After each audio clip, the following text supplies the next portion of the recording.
Hit TV YouTube channels లో మీ వ్యాపార ప్రకటనలకు మరియు ప్రమోషనల్ ఇంటర్వ్యూస్ కోసం వెంటనే సంప్రదించండి. 125 అడుగుల డాక్టర్ బిఆర్ అంబేద్కర్ గారి విగ్రహం మీద దాడి చేయడం అంటే ప్రజాస్వామ్యం మీద దాడి చేయడం. విజయవాడ నగరం నడిబొడ్డున ఇట్లాంటి పరిస్థితులు ఉంటే రాష్ట్రంలో ఎటువంటి పరిస్థితులు ఉన్నాయో ఒకసారి రాష్ట్ర ప్రజలందరూ కూడా అర్థం చేసుకోవాలి. కూటమి అధికారంలోకి వచ్చిన దగ్గర నుంచి దాడులు, దౌర్జన్యాలు, మర్డర్లు, మహిళల మీద అఘాయిత్యాలు జరుగుతూ ఉన్నాయి. అంతకు మించి ఈ రోజున ప్రపంచమే తలెత్తుకునేలాగా జగన్మోహన్ రెడ్డి గారు అత్యంత ప్రతిష్టాత్మకంగా డాక్టర్ బిఆర్ అంబేద్కర్ గారి విగ్రహాన్ని ఇక్కడ ఏర్పాటు చేస్తే మరి అంబేద్కర్ గారి మీద కూడా మలాటలతో, సుత్తులతో, పలుగులతో దాడి చేయడం అంటే మీకు ప్రజాస్వామ్యం మీద నమ్మకం లేదు. డాక్టర్ బిఆర్ అంబేద్కర్ గారి ప్రాంతానికి వచ్చి మీరు ఇక్కడ దాడి చేశారంటే మీకు ప్రజాస్వామ్యం మీద మీకు నమ్మకం లేదు. మీరు ఆటవిక పాలన సాగిస్తున్నారని చెప్పడానికి ఇంతకన్నా నిదర్శనం ఏం కావాలి?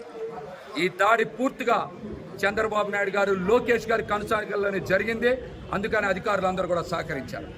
కోతవేటు దూరంలోనే కమిషనర్ గారి కార్యాలయం, మరో పక్కన కలెక్టర్ గారి కార్యాలయం ఉంది, ఇంకో పక్కన గవర్నర్ గారి బంగ్లా ఉంది, ఎదురుగా హైకోర్టు జడ్జి గారి ఇల్లు ఉంది, ఇంకో పక్కన మున్సిపల్ కమిషనర్ గారి ఇల్లు కూడా ఉంది.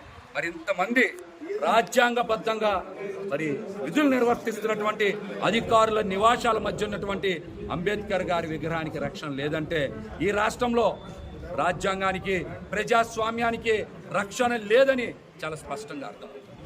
జగన్మోహన్ రెడ్డి గారు బహుజనుల పట్ల, బీసీ, ఎస్సీ, ఎస్టీ, మైనార్టీల పట్ల ఎంతో నిబద్ధతతో అంబేద్కర్ గారి విగ్రహాన్ని ఇక్కడ పెట్టి అలాగే ఒక చిన్న జిల్లా ఏర్పాటు చేస్తే మీరు ఇలాంటి దుర్మార్గం చేస్తారా? ఇలాంటి దుర్మార్గం చేస్తారా? దీని మీద ఖచ్చితంగా చంద్రబాబు నాయుడు గారు రాష్ట్ర ప్రజల క్షమాపణలు చెప్పాలి. ఏదో 10 అక్షరాలు జగన్మోహన్ రెడ్డి గారి ఇక్కడ తీసేసినంత మాత్రాన, మీరు దాడి చేసినంత మాత్రాన ప్రజల హృదయాల్లోంచి జగన్మోహన్ రెడ్డి గారి పేరుని తీసేయలేరని కూడా తెలియజేస్తున్నాం. అదేవిధంగా ఈ రోజున జగన్మోహన్ రెడ్డి గారు నంద్యాల పర్యటనను కూడా పక్కదారి పట్టించే విధంగా కూడా ఇటువంటి కుట్రలు చేశారని మాకైతే స్పష్టంగా అర్థమవుతుంది. విజయవాడ నగరంలో ఇంకోసారి ఇట్లాంటివి చేస్తే తీవ్రమైన పరిస్థితులు ఉంటాయని కూడా హెచ్చరిస్తాం.